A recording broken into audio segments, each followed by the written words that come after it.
Hello everyone, welcome back. This is part 3 of the CBR600 project bike.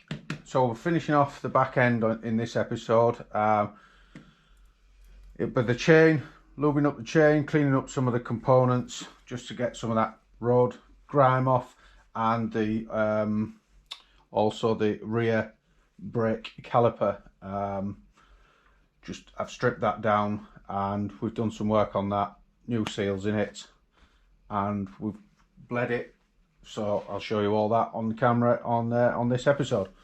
Okay, so let's crack on with it.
I've had the back wheel out, given it a clean up, checked everything out. The sprockets are in good order. Well, I'd know from when I purchased the bike, sprockets and the chain were new, so I've given them a clean up. Bearings and seals are all good. You probably saw some footage there quickly of me just cleaning up these parts for the rear chain, or for the rear wheel adjustment, chain tension. I've also had the brake caliper apart because that was seized. It didn't move so easily anymore. So now it slides nicely, everything's greased up. I've had the piston out, new seals, everything's good actually. I've not got the pads in at the moment, they're in a plastic bag, just being protected because they're new. They're very new ones, so they're good. Drained the oil from the reservoir, so I'll replace that. It's got braided hoses on this bike, so that's usually an upgrade I do. These are the so I'm just cleaning up really as best I can. Ideally you see the wheels need painting, but that's a job for further down the line. It's mainly just doing the essentials at the moment and getting it tidied up. So yeah, bear with me and I shall put this wheel back on. So I've just put some grease. This is just a tin I keep filling up, old classic tin. Bit of grease in there. So the top hat shaped one goes in at the sprocket side, and the regular barrel shaped one goes in round the other side at the brake disc side. And then we just need to centralise that a bit to get it in there. Now these tensioners, again, they could really do with new screws in the end there. You can still get those, but they're still serviceable. They're not the worst ones I've seen. So again, I'll just put a dab of grease on the threads, and then those just screw into the end of the swinging arm.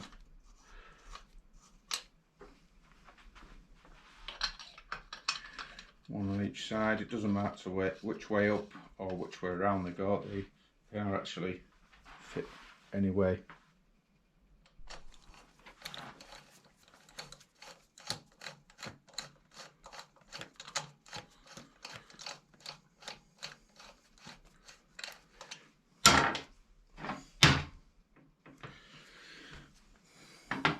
This caliper mounting bracket here, I've just put a bit of grease in the bore and on that face. I don't want to get too much around this area. I don't want it on the brake disc or the pads for sure. That's all been cleaned up. That's as good as it's going to come for now. I'm just going to put a piece in the location slot that locates on a peg as a block on the swinging arm, just inside the swinging arm there. See if I can show you that. Yeah, there's a block just here. So that will go locate onto that.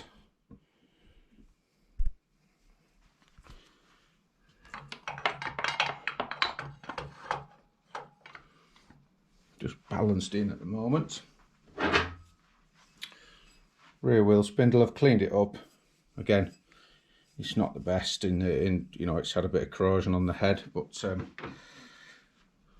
it is an old bike and it's still serviceable parts. I'll just put a bit of grease on there, a bit of grease on the thread end.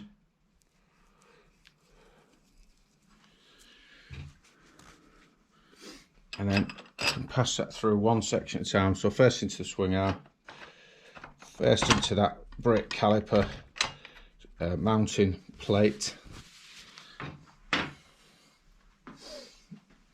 and then at this point I'm just going to take it around the other side. The chain's still clean but not lubed as yet. Just hang that on there while the wheel's totally off. Just makes life a bit easier. And then we'll lift this up, trying to make sure those spacers which fitted in the seals don't pop out. Which should be a little bit easier because I've got no brake calipers in. There you go.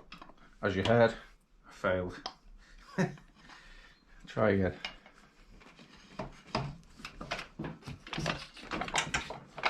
Yeah, that one's in.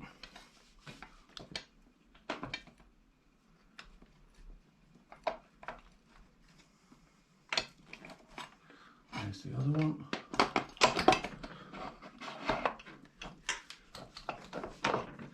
There's the end of the shaft come through there, the spindle.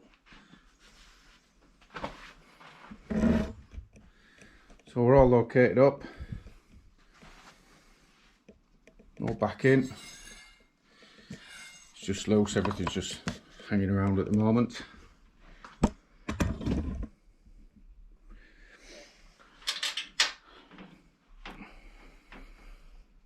of grease on that.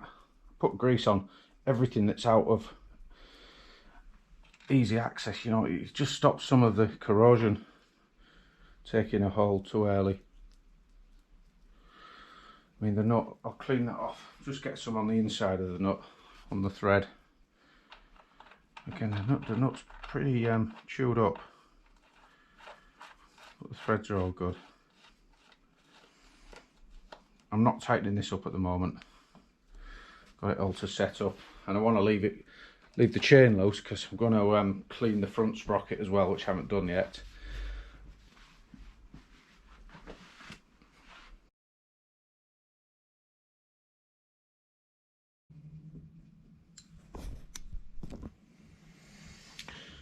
Right, I'm going to just put this put these brake pads in, and well, I think actually what I might do is connect up the hose and get some oil running into that. Let it force the air out. So just take your M12 ratchet spanner, take that bolt out, and then you just swing it up out the way, and it slides forward, comes away from the bike. Obviously, usually that will be attached. So again, all these parts are serviceable on this bike. Been pretty lucky with that. So they're going back just to keep the cost down a little bit.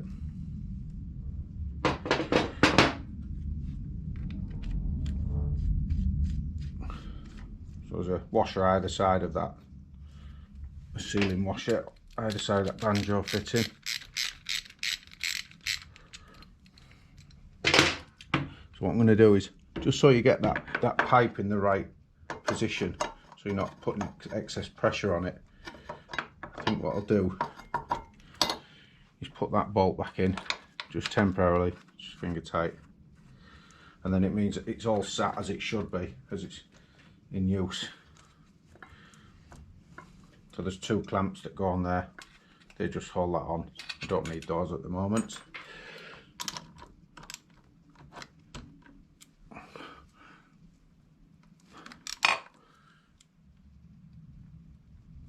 That's it, that's tight.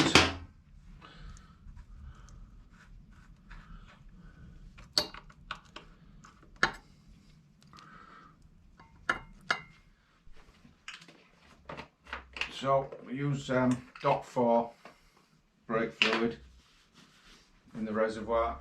I've just opened a new bottle. Always try to use a new bottle if you can.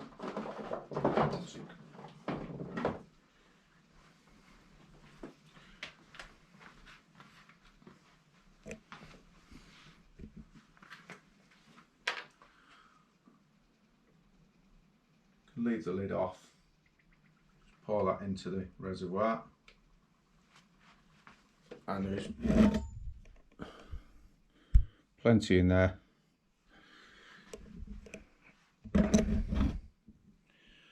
And then just proceed with, I know this system's totally empty because I've left it draining for days, so if I back that spanner off,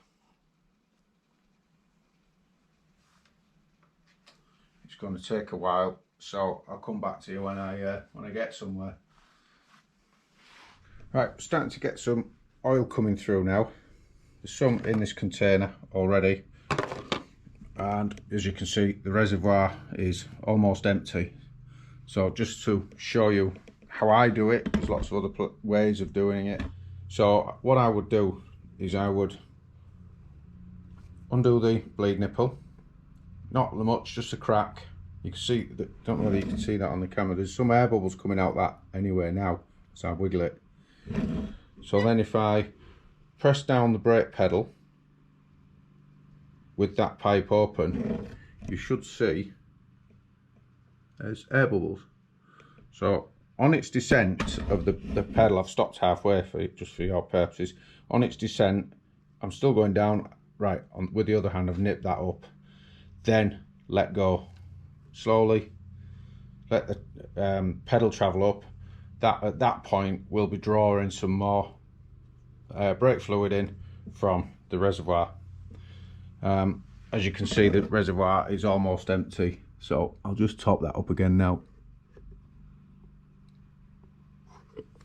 And you just repeat this process until you're getting no more air bubbles coming from here. I haven't got the pads in yet, but I'm aware of that because I just don't want to get oil on the pads. I'll pop them in a moment, and I'll come back to you otherwise. Right, I've got the brake pads in now because I didn't want the piston to start moving and then couldn't get the pads in. So I just leave them out as long as I can, just to reduce the risk of getting some grease on them. Brake fluid, brake oil. So I'm still just in the final throes of the bleeding the brakes. They are actually working now. That's stopping that wheel. So I'm just looking for the last bits of air. I just like to tap the pipes, and then it can just help to dislodge any air bubbles. Just let them travel along. Open it up, press it down. Look at all that, loads of air coming out of that.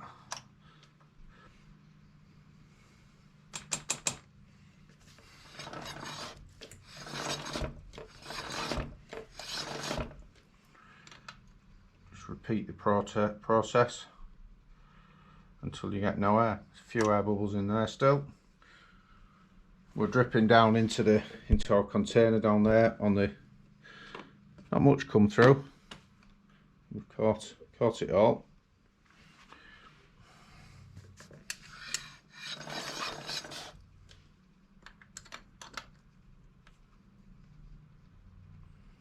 Right, that was clear that time.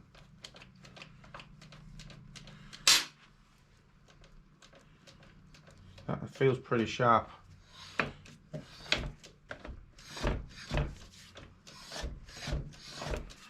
quite happy with that for now. But I'll check that in a few days. Just let the air bubbles settle. I'll re-rig that up and try it again. Otherwise, that's another success.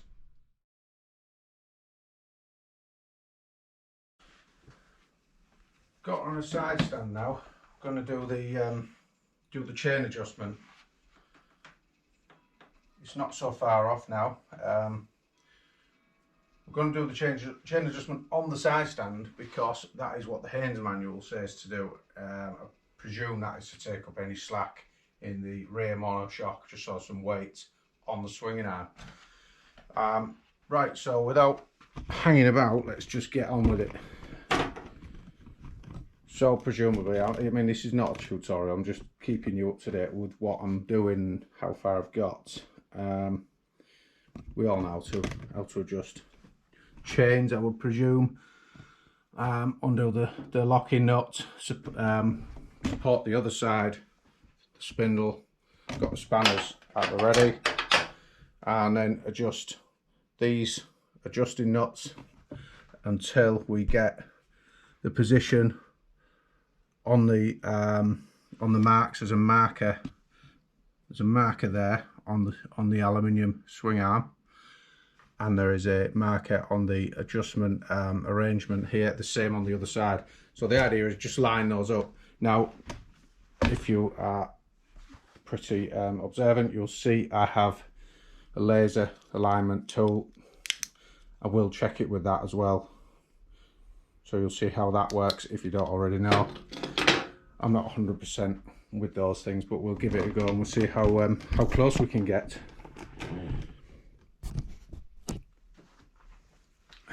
So that the Haynes manual says on the side stand we need in the middle position between the centre of the rear sprocket, centre of the front sprocket, midpoint, which is sort of here, we need 25 to 35 millimeters movement. So with a small rule, so in the up position to the down position, actually at the moment that is 30 millimeters.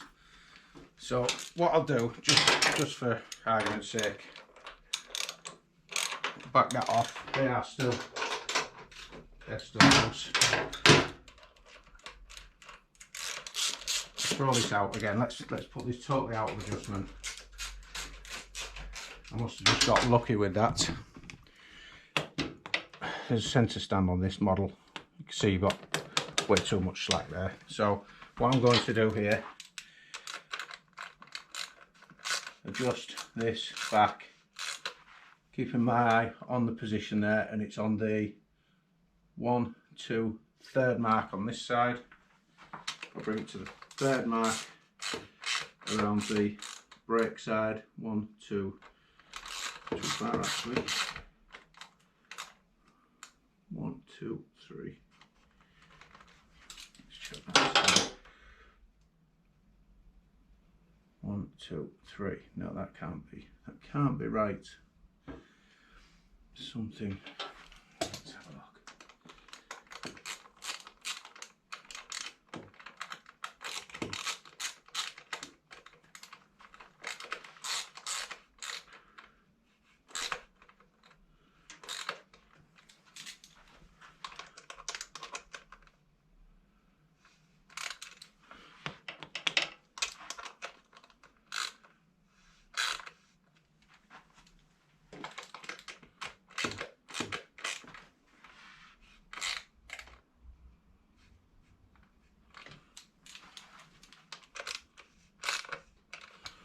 That is solid tight, so that is on the 3.5 marks to the line. Obviously that's too much. Take it back. This chain's new, so there isn't a lot of adjustment. We're already, that's 3.25. This side the same, 3.25. That's the midpoint from an early measurement, I know that. So that is lowest position 40 millimeters, highest is 0, so we need a little more.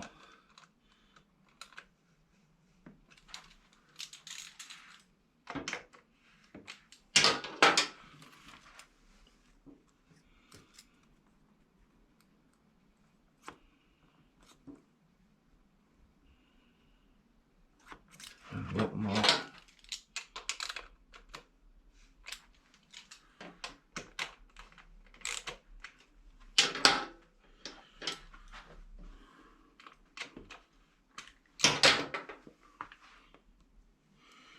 Now we're tightening up, so we'll take a proper measurement. 35 to 10, that's 25 millimeters. I've put the bike back on its centre stand as I've finished adjusting for the tension. I'm just going to check now, see what the difference is from centre stand to side stand on the adjustment. So I'm actually getting the same reading, whether it's on its centre stand or side stand. So why Mr. Haynes decides we have to put it on its side stand, I'm not quite sure, but all that does is makes it more difficult for setting up this rear wheel. When you're on the centre stand, it's much easier. Right, here we go. So now I can just clamp this back onto just the machine part in front of the teeth there. I'll show you that. So we're clamped to this piece here rather than, you know, this piece here, because we know that that's going to be square parallel to the chain. If I set that up, leaving enough movement to move the wheel rather than the tool, because you could influence the tool side to side. So I think it's probably better making sure the chain's not hitting the orange plastic part of that tool like that, as you just demonstrated. So see if we can pick this up on the camera. I'm not sure we will. So as it goes towards the drive sprocket end, we're just on the inside dark link, and then as I rotate the wheel, no, I've done it again. What a clown. One moment. Let's reposition that.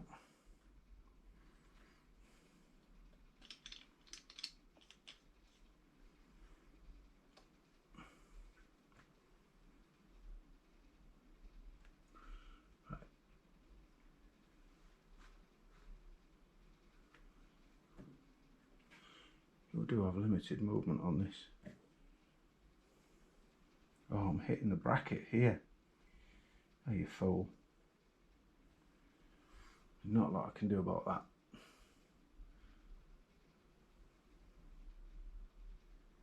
Ah, there we go. Right, so we're clear now at that. Right, let's try again. So at the front side, you can see it's just, that laser light is, it's just on that first inner dark link plate, and when I rotate the wheel slowly and carefully as we get down this end, it's just veered off a little bit. So what I'm going to do, I'll take it back to the inside and make a small adjustment on the brake side. So not on this side, I'm not doing it here because we know the tension's right there. We're aligning the wheel now. So I'll do the adjustment on this side until I see that laser dot moving the correct way. There it goes. Right, so just inside that plate, let's see what we're like down this end. A little bit further, I would say. Not much though, not much.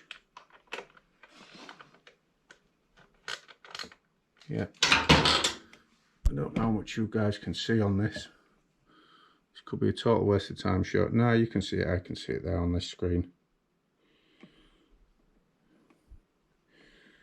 Yeah, I think that's pretty well aligned. 40. That's 40 up to 10, so that's 30 mil. I think I need to just give that a little extra just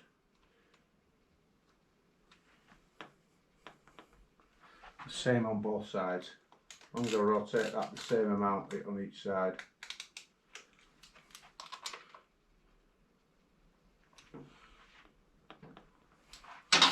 And then I will put this back on, just double check it.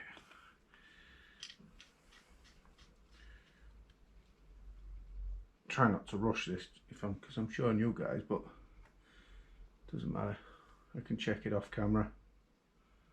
No, I'm happy with that actually. And the plane that is right now. We're on 35 to 10. That's 25. So that's the lower limit. I mean, you could argument say check this now, and we are on 3.25 on there, and yeah, they're not so accurate. I think I do prefer the idea of this laser checking it for me. Who knows, I'm sure somebody will correct me in the comments. And then I'm not going to torque this up right now. I'll do it off camera. I ain't got the torque wrench out at the moment. And I don't actually know the torque setting. I have the hinge book, but I haven't looked it up yet.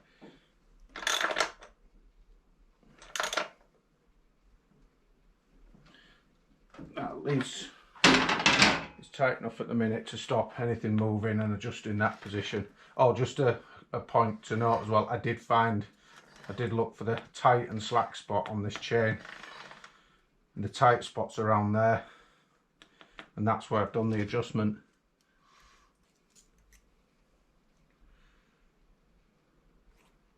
$35 to 10.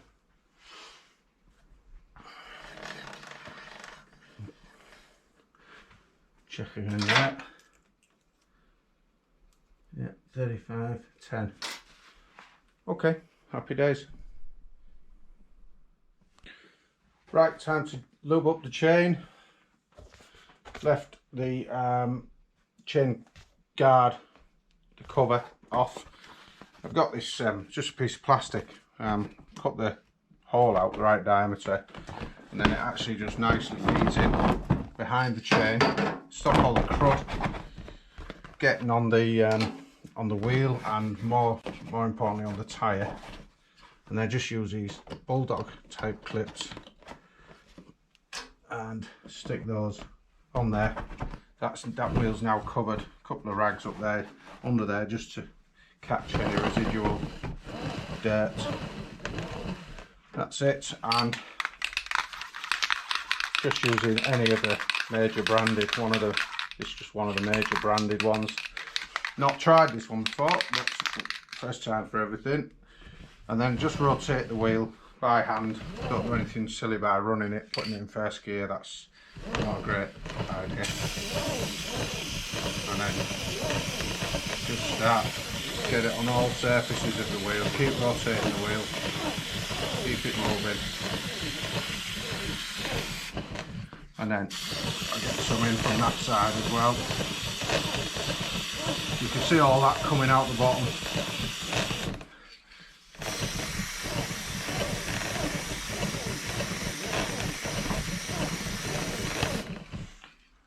That's all surfaces now, apart from this inside face. Whether I can get that from the other side remains to be seen. If I just get hold of this piece of cardboard, I'm probably going to block you guys out and around the other side of the bike, just so I don't spray it all over the place.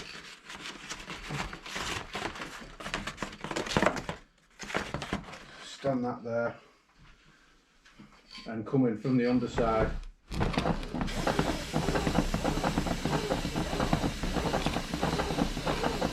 There we go, that's all on the inside edge now.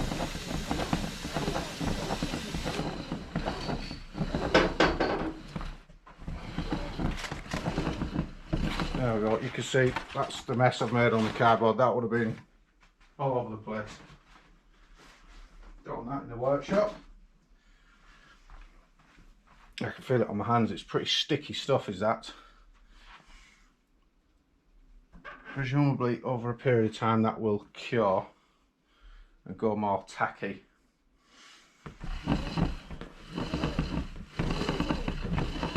and I'll have a clean up, put the cover back on. I've cleaned all the cover back up. It's as good as it's going to get for now. Put that on in a minute. Got the rider's peg to put on, gear lever, but they're cleaned up. Everything's functional, lubricated as it should be. So that's me for now. That's me for now. We'll come back in a bit and move on to the next phase, which not sure what it's going to be yet. Catch you next time.